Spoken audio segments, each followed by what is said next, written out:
pedalaman hutan Kalimantan yang lebat dan misterius, hidup seorang kakek tua bernama Pak Ruslan. Pak Ruslan dikenal sebagai sosok yang penyendiri setelah kehilangan keluarganya.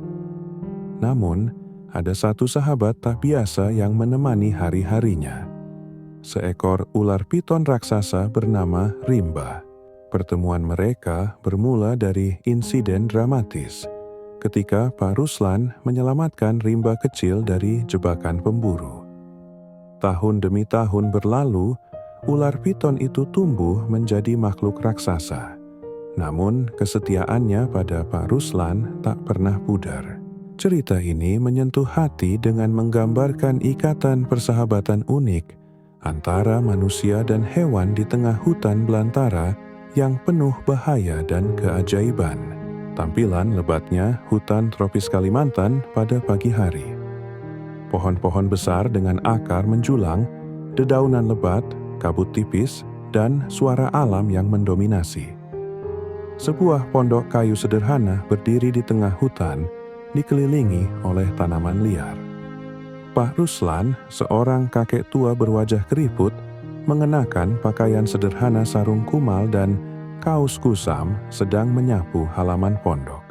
Pak Ruslan menemukan seekor anak ular piton yang terluka parah akibat jebakan pemburu.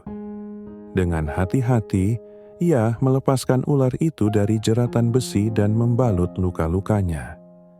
Wajah Pak Ruslan terlihat penuh belas kasih, sementara anak piton terlihat lemah namun jinak. Beberapa tahun telah berlalu, ular piton yang dahulu kecil kini menjadi raksasa sepanjang 6 meter.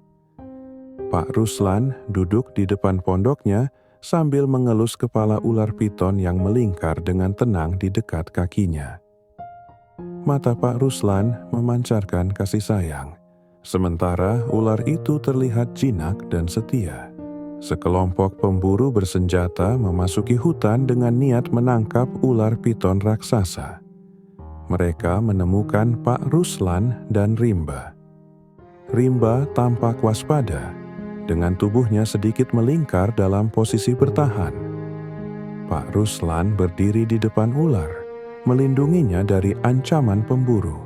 Salah satu pemburu menyerang, namun ular piton raksasa dengan cepat menggeliat dan menjatuhkan senjata mereka.